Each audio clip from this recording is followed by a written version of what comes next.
Diz assim a palavra de Deus: não veio sobre vós nenhuma tentação que não fosse humana, mas Deus é fiel e não deixará que sejais tentados além do que podeis resistir. Pelo contrário, juntamente com a tentação, providenciará uma saída para que a possais suportar. Oremos. Pai, sem a tua bênção, os nossos ouvidos ouvirão, mas o coração permanecerá surdo. Faz com que nossa alma escute tua voz. Tu tens o poder de semear no mais íntimo do coração a tua verdade. Nós suplicamos em nome de Jesus. Opera, Senhor, com teu poder e graça. Amém. Meus irmãos, nós temos aprendido no capítulo 10 da primeira carta de Paulo aos Coríntios, que o apóstolo Paulo, uma autoridade espiritual, um homem santo, um homem de Deus, alguém que Deus usou de uma maneira incomum, extraordinária. Os sinais do seu apostolado foram marcados por prodígios e maravilhas. Um apóstolo, um pastor, um missionário. No entanto, e apesar de tudo o que era, ele tinha medo, pavor de ficar reprovado. Por isso, ele se autodisciplinava de maneira austera e severa. Por quê? Porque ele não queria, depois de pregar, ficar reprovado. Ele não queria que as pessoas dissessem: ali vai alguém que não vive o que prega. Ali vai alguém que ensina os outros a obedecer a Deus, mas a vida desse homem é uma vida de desobediência. Portanto, não querendo, temendo a reprovação da sua própria consciência, temendo que as pessoas, os seus ouvintes, o reprovassem e, acima de tudo, que o próprio Deus o reprovasse, ele foi autodisciplinado, ele buscou ser disciplinado para que ele vivesse segundo a vontade de Deus. E ele então lança a mão de um exemplo histórico, concreto, verdadeiro. O povo de Israel desagradou a Deus porque cobiçou coisas que Deus reprovava. Apesar do povo de Israel ter tido experiências maravilhosas com Deus, foram libertos do Egito, tiveram a nuvem durante o dia para protegê-los do sol causticante do deserto, tinham a coluna de fogo à noite para aquecê-los e dirigi-los na escuridão, tinham passado pelo meio de um mar que se abriu pelo poder de Deus e tantas outras experiências. Eles desagradaram a Deus porque cobiçaram coisas que Deus reprova e que Deus proíbe. E por isso foram disciplinados, caíram no deserto, a mão de Deus sobre eles pesou. Por isso Paulo não só compartilha com os cristãos de sua época e conosco hoje o seu próprio testemunho, ele está dizendo: eu me disciplino para que eu não caia, para eu não ficar reprovado. Olhem o exemplo de Israel, eles ficaram reprovados, eles caíram, porque desagradaram a Deus. Por isso ele então diz no verso 12: assim, aquele que pensa está de pé, cuide, tenha cuidado para que não caia.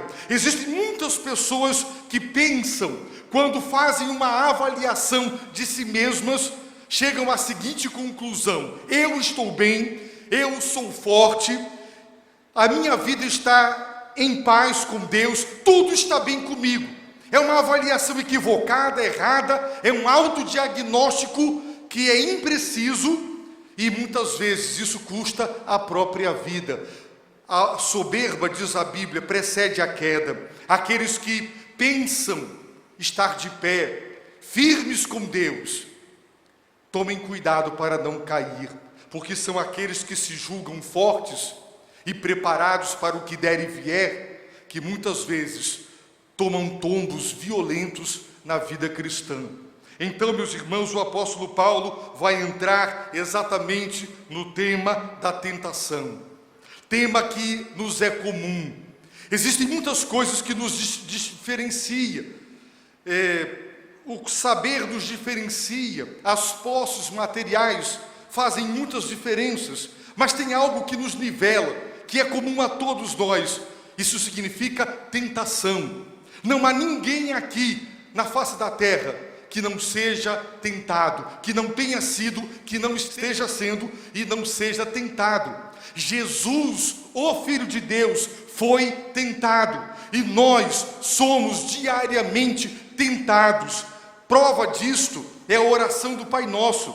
Como eu tenho já dito, o Pai Nosso não é uma reza, não são frases para repetição, é um roteiro.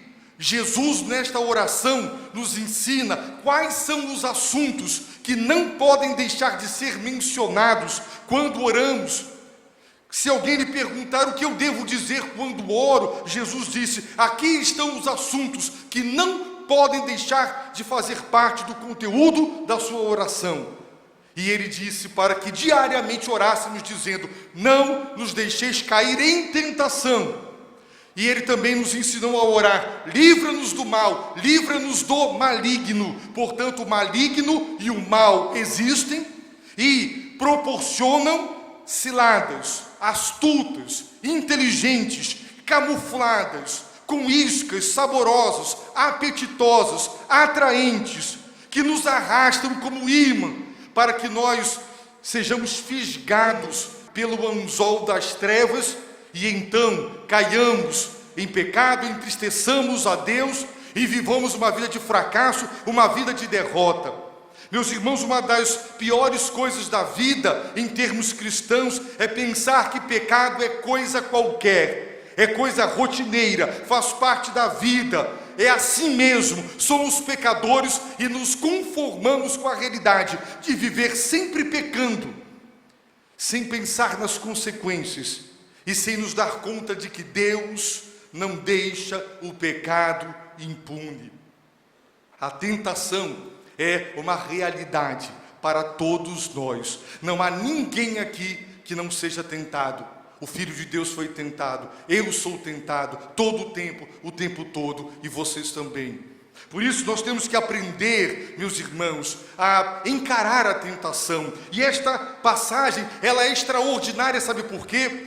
Porque ela nos ensina que são os atributos de Deus, a nossa maior defesa no que diz respeito às investidas do mal. Nós vamos aprender que se não fossem as qualidades do ser de Deus que constituem quem Deus é, nós seríamos engolidos vivos, seríamos destroçados, seríamos aniquilados e devorados pelo mal. Satanás só não acaba com você e comigo, ele só não nos arrasa porque existem limites que lhe são colocados, limites que ele obedece, não porque ele é obediente, mas porque não pode ultrapassar devido à soberania de Deus. Nós aprenderemos que são os atributos de Deus a nossa segurança e a nossa defesa. Por isso, quando se fala em doutrina, é muito importante. Muitas pessoas dizem a doutrina ou os atributos de Deus.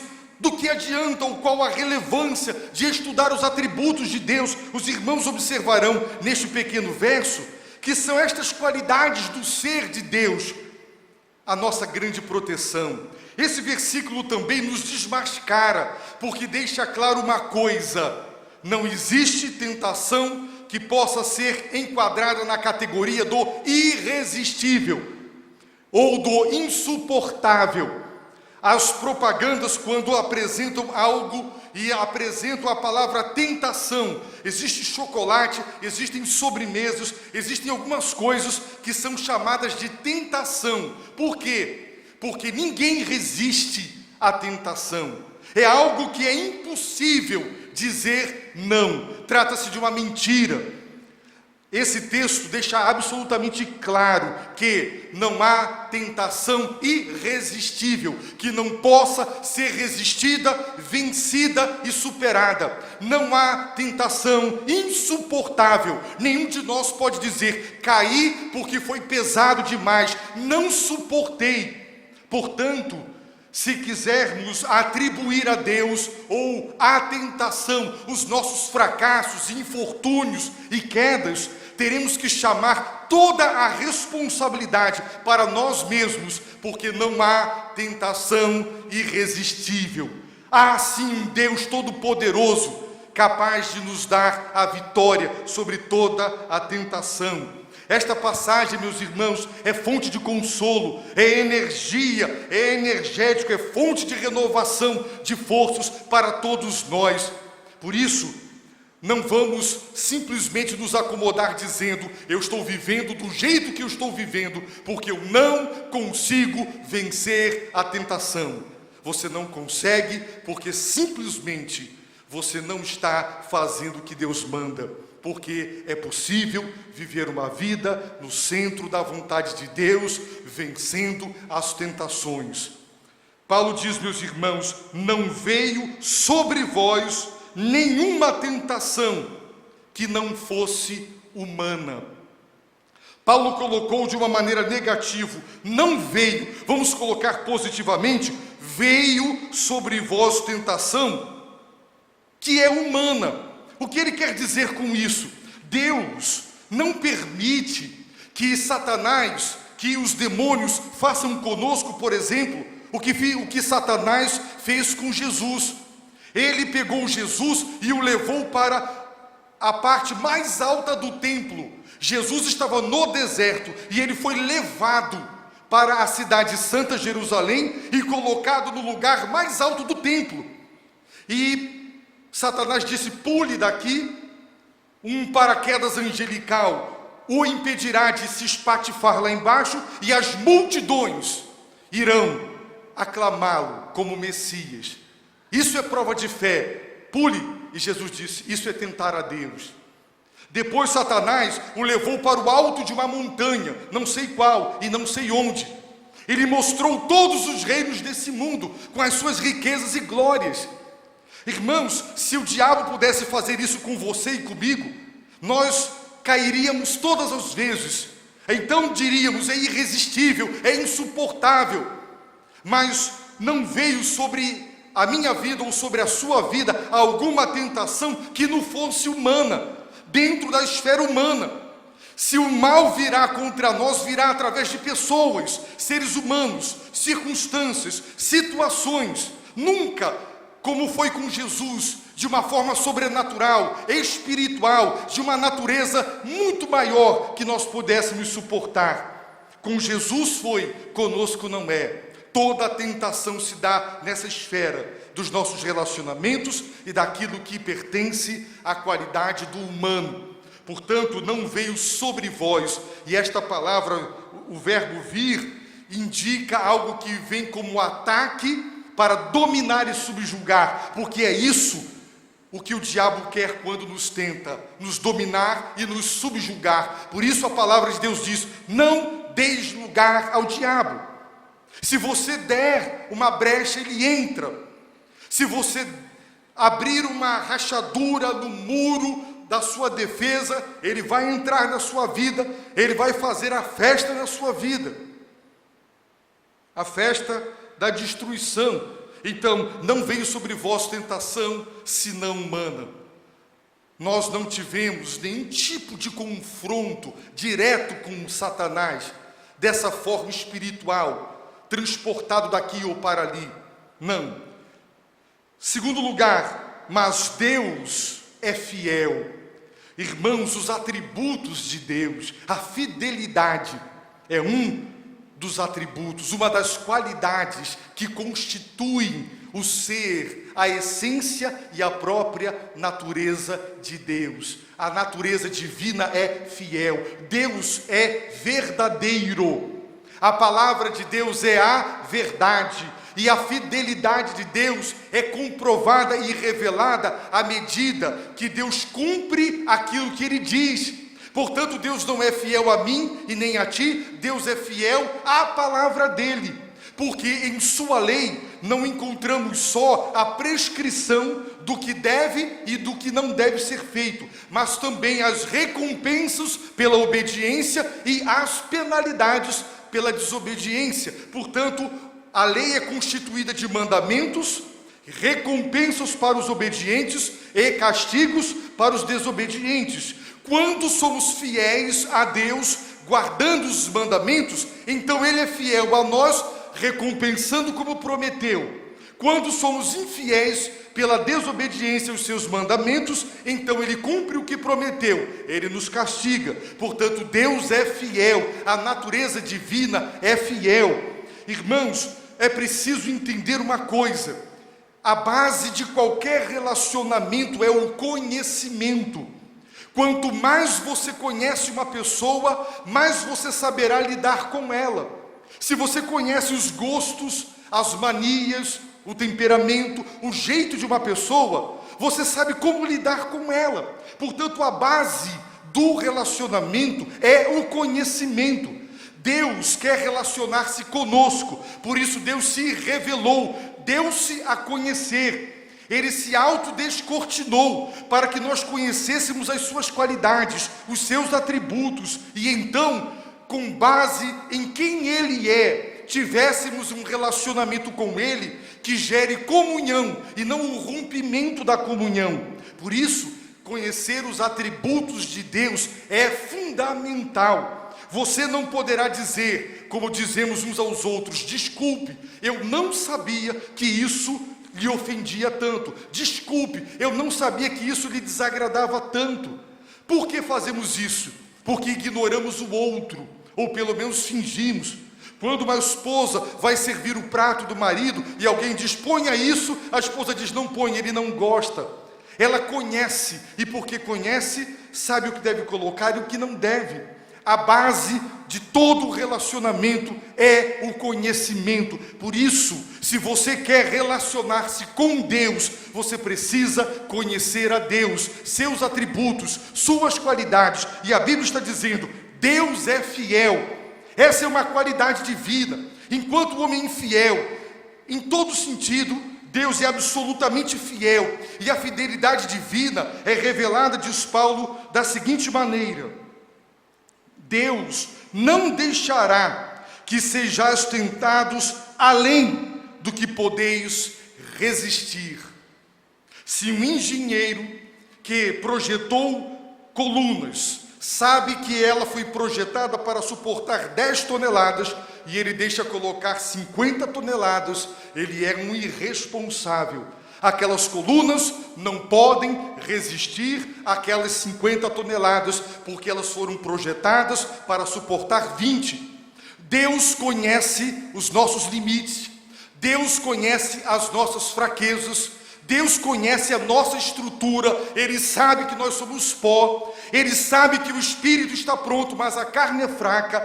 Deus nos conhece como a palma da sua mão. Ele sabe o que eu posso resistir, a minha capacidade de resistência, e por isso, meus irmãos, Ele não deixa que sejamos tentados além do que podemos suportar e aguentar.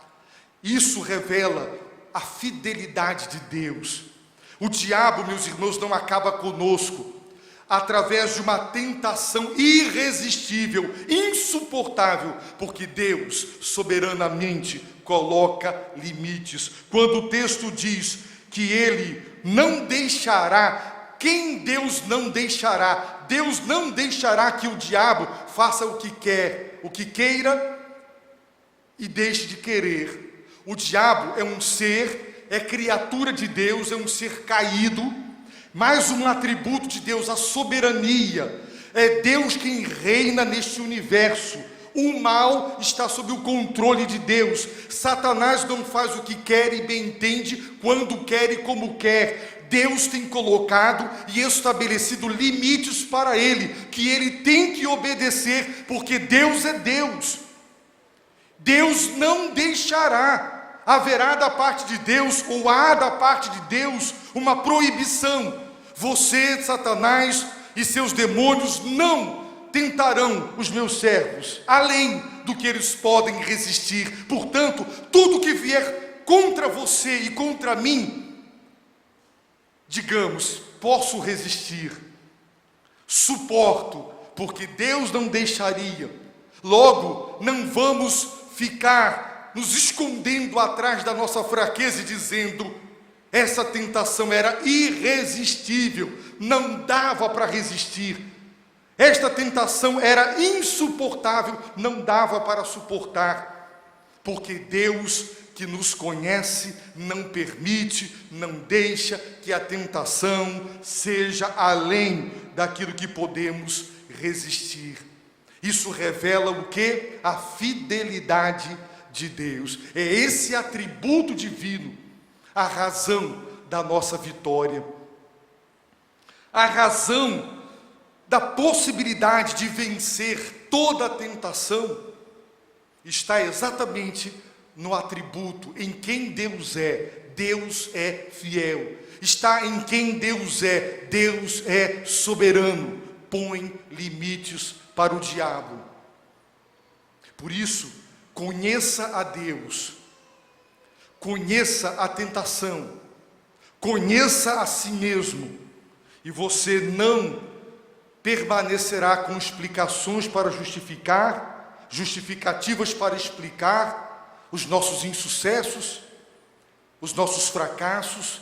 Não vamos atribuir às pessoas a culpa de a nossa vida estar como está, de sermos o que somos. Não. Nós não encontraremos na palavra de Deus qualquer álibi, qualquer apoio, qualquer desculpa para justificar a nossa desobediência. Deus é fiel. Eu só posso ser fiel porque Ele é fiel. Se Ele não fosse fiel, eu não poderia ser fiel. Deus é maravilhoso. Paulo diz: pelo contrário, juntamente com a tentação, providenciará. Mais um atributo de Deus, a sua providência. Meus irmãos, Deus preserva o que criou através da sua providência. Deus administra a sua criação, é a sua providência. Os milagres que Deus opera, esses milagres revelam a providência divina. As nossas orações, elas são produtos da providência divina. Muitos dirão: nós começamos a orar e Deus derramou o seu poder. Então, isso aconteceu porque nós oramos.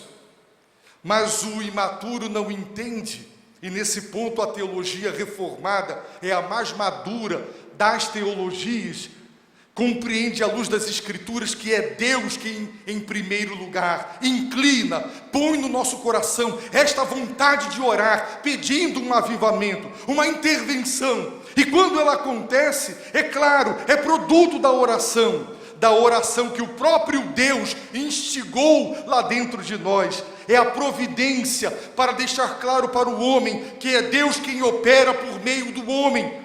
Deus opera através da oração. Por isso, quando Deus nos inclina a orar por algo, por alguém, é por quando nós estamos tão interessados em orar por um assunto ou por alguém, é Deus, é a providência, para que quando a bênção vier, Deus seja glorificado por intermédio da oração do seu povo. É a providência. Deus providenciará uma saída. Observem bem, a providência de Deus é tal que todas as vezes que Ele permitir que você e eu sejamos tentados, junto com a permissão para a tentação dada a Satanás, vai junto Deus providencia um escape, uma saída. Ou seja, toda tentação tem uma saída. Nós, na imaturidade espiritual, dizemos: que sorte, apareceu alguém e eu não fiz a besteira. Oh, alguém na hora me ajudou. E aí nós dizemos: que sorte. Uma pessoa disse: pastor, eu estava no culto com pensamento suicida e uma voz todo o tempo da pregação do meu ouvido: se mata, se mata. E naquele dia, meus irmãos, eu preguei sobre suicídio, e essa pessoa disse na porta: pastor, essa mensagem foi para mim. O que é isso? A providência de Deus, a saída. Muitas pessoas já disseram: eu estava prestes a fazer algo, mas alguém me deu uma palavra, um telefonema, algo aconteceu, e eu não fiz. Deus me livrou. Sim, é a providência, é Deus providenciando, provendo a saída. Essa palavra saída, ela era usada em situações de guerra.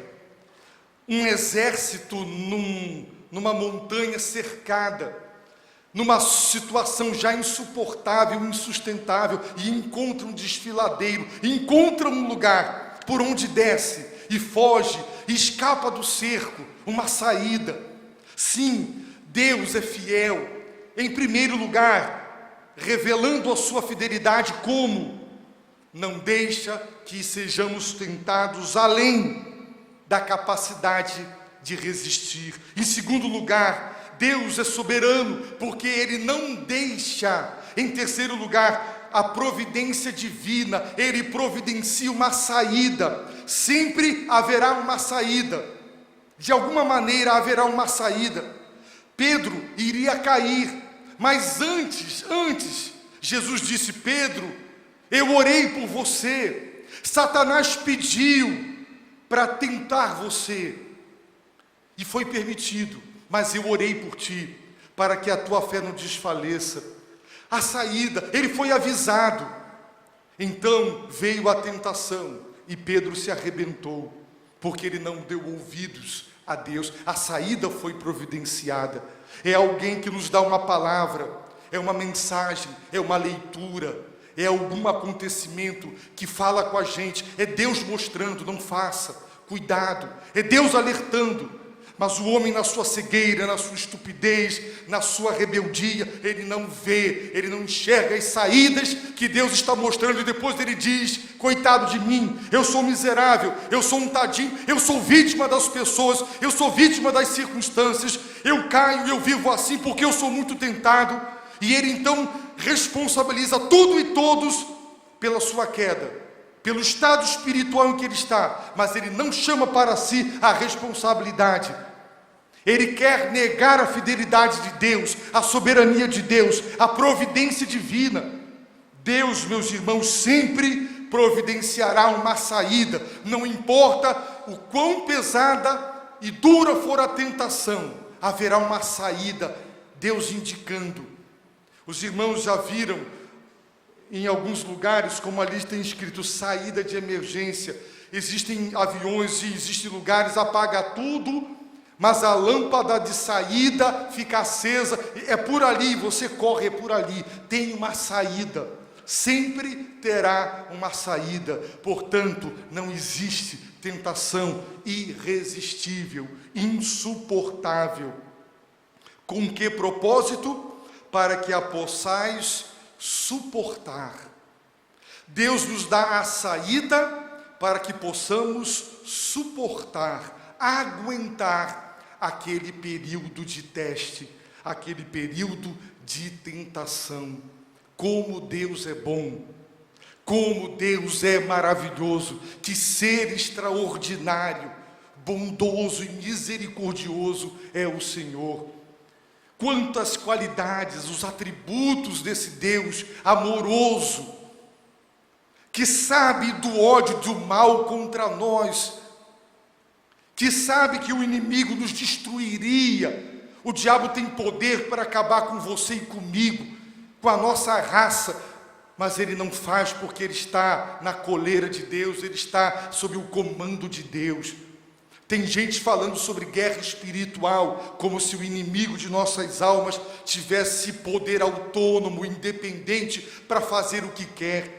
Como se tivesse uma espécie de dualismo, dois seres, um do bem e um do mal, com poderes equivalentes, com forças que se equiparam, e às vezes um ganha e o outro perde. Não, a Bíblia fala de um Deus soberano, que reina sobre o seu universo, obra das suas mãos, sob o absoluto controle de Deus. Por isso, Deus pode inclusive usar o mal para nos disciplinar. Ele usou o mal na vida de Jó, ele usou o mal na vida de Davi. 2 Samuel 24, é o Senhor quem incita Davi, porque Deus estava irado contra o seu povo.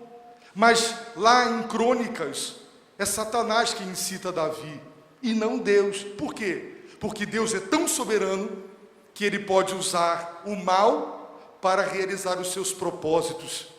Deus quis manter Paulo humilde, e usou o diabo para colocar um espinho na carne de Paulo, para mantê-lo humilde. Deus é soberano, pode inclusive usar as investidas do mal contra nós, a nosso próprio favor, como o lutador de judô, que usa a força do inimigo contra ele mesmo, para derrubá-lo.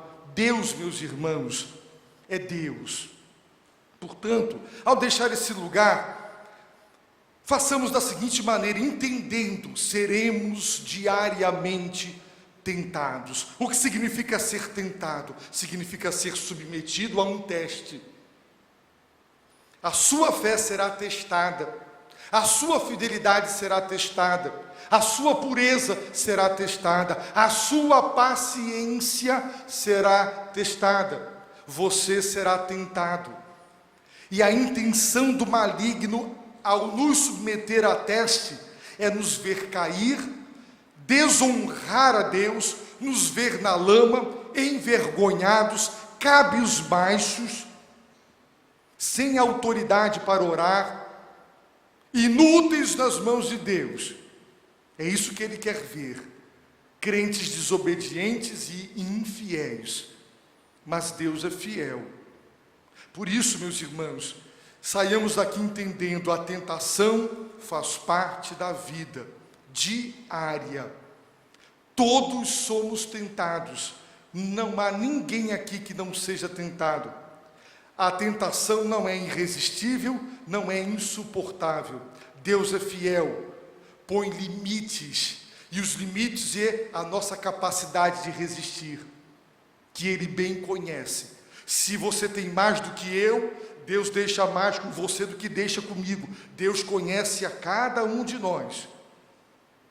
Deus é soberano, põe limites. Deus é o Deus da providência.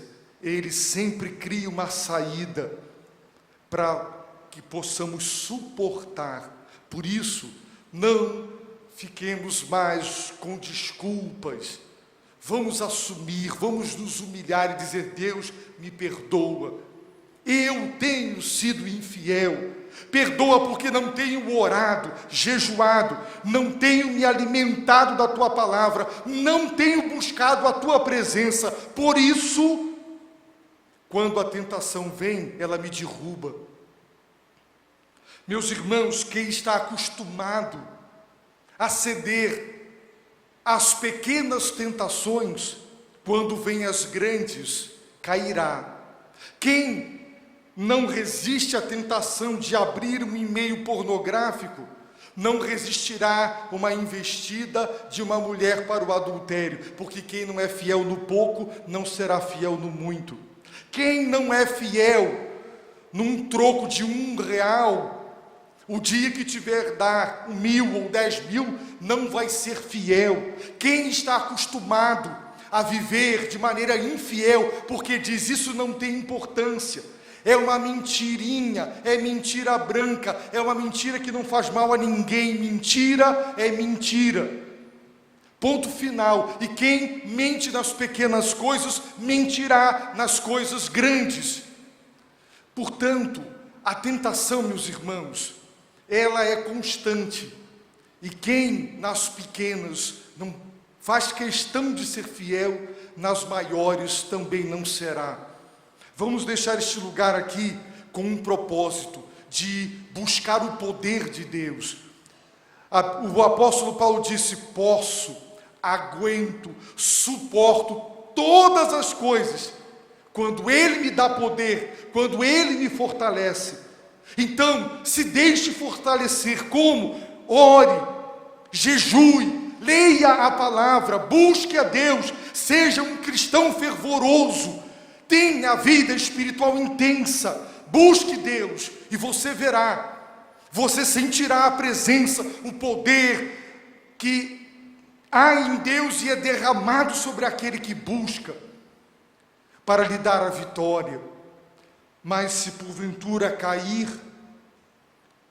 arrependa-se, não fique prostrado, arrependa-se, confesse e comece de novo. Deus é fiel para perdoar, Deus é fiel para purificar, Deus é fiel para dizer, vai Jorge Max, mas não peca mais. Deus é bom. O cair é do homem, diz a Bíblia, mas o levantar é de Deus. Deus levanta o caído, Deus restaura a nossa vida. Vamos deixar esse lugar, meus irmãos, não com essa ideia de que tentação é irresistível e cair é o normal. Anormal é não cair. Vamos mudar essa mentalidade satânica e dizer a tentação é suportável, é resistível e Deus quer que eu ande e viva em vitória. E a queda será a exceção, e quando ela ocorrer, eu me humilho, eu vou para os pés do Senhor, eu busco a Deus de todo o coração, para ser perdoado e purificado, para Deus me levantar e prosseguir nessa batalha até o dia final. Abaixe a sua cabeça, feche os seus olhos. Se você ainda não entregou o seu coração a Jesus, entregue. Você pode estar sendo tentado a não entregar a sua vida.